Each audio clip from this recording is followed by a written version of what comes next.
More than 400 million doses of the COVID-19 vaccine have gone into arms worldwide. But now the scientists behind one of the first shots approved say that the technology could be used to take on another global medical problem, cancer. The co-founders of BioNTech, the company that helped develop the Pfizer vaccine, say that the technology behind the shot will be used to fight cancer, quote, within only a couple of years. So what makes these vaccines different from others, say like the flu shot, that actually could make them effective against cancer? Let's go beyond the headline this morning.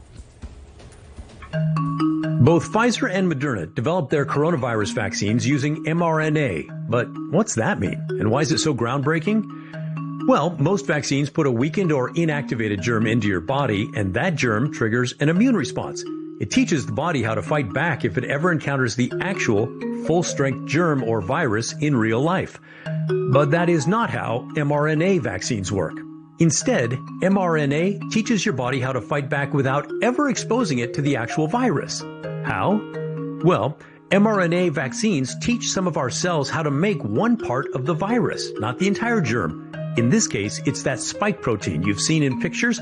Once the protein is made, the cells break down the mRNA and get rid of it. On its own, that spike protein is harmless. The scientists found it does trigger an immune response among germ-fighting cells. So, your body learns what the invader looks like and starts building an antibody army to be ready to fight the coronavirus before it's ever actually exposed to it. Former director of the CDC, Dr. Tom Frieden, put it like this. Think of mRNA as an email sent to your immune system that shows what the virus looks like, instructions to kill it, and then, like a Snapchat message, disappears. But when that message goes away, your body still has the information it needs to protect itself against the coronavirus.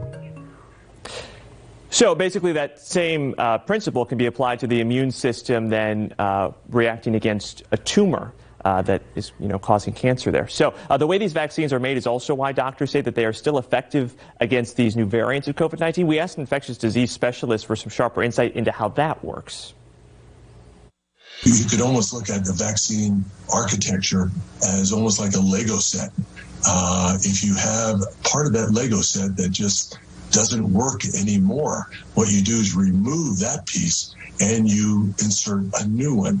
Little harder than that sounds, but that's the basic concept. The CDC says that Florida has the highest number of these variant cases of coronavirus in the country. And with the virus changing, scientists do continue to study the effects of the vaccine. So trials are happening right now, as a matter of fact, in pregnant women and teens, since they weren't included in those first studies.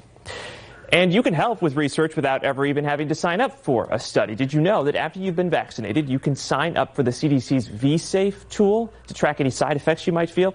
Someone from the CDC might call you to check in on you depending on how you answer, but your information is private and confidential. The app can also help you keep track of when it's time to get a second dose if you receive either the Moderna or Pfizer shot.